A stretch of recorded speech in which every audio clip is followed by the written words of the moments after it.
ఏది మంచిదో ఏది చెడ్డదో తెలుసుకున్న తర్వాత మంచిని పెంచి చెయ్యండి, చెడ్డని విడిచిపెట్టండి.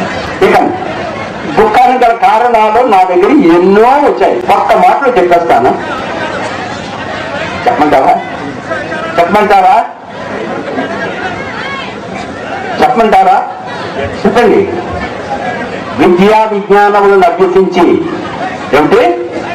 విద్యా విజ్ఞానములను అభ్యసించి పట్టభద్రులై వివేకంతో కూడి ఉన్నవాళ్ళై విద్యా విజ్ఞానములను అభ్యసించి అజ్ఞాన అవివేకపు క్రియలతో జీవించే జీవితం అంటే అజ్ఞాన అవివేకముతో కూడినటువంటి జీవితం ఎలాంటిది అంటే, నేనే రాశాను, నన్ను చంపేసిన పర్వాలేదు, విచారం చేసే పిల్ల కానీ పారవేసినటువంటి పెండంతో సమానం.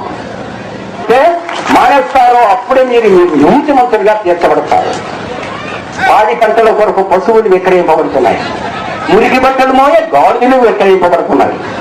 వరకట్నము పేరున వధువు కుటుంబమును భక్షించి విద్యార్థులైనటువంటి జ్ఞానులు అని చెప్పుకునేటటువంటి వాళ్ళు బ్రతుకుతున్నారు. ఆడపిల్ల తాలూకు కష్టార్జితుంది. ఇది ఎంతవరకు మంచిది? వరకట్నం ఉండకూడదు, మాంసాహారం ఉండకూడదు, ప్రజోగమనానికి కావలసినటువంటిది ఏది మనం చెయ్యకూడదు.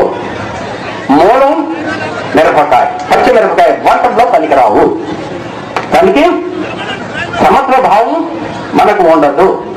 కాబట్టి కొన్ని విషయాలు ఆచరించండి, కొన్ని విషయాలు అనుసరించండి.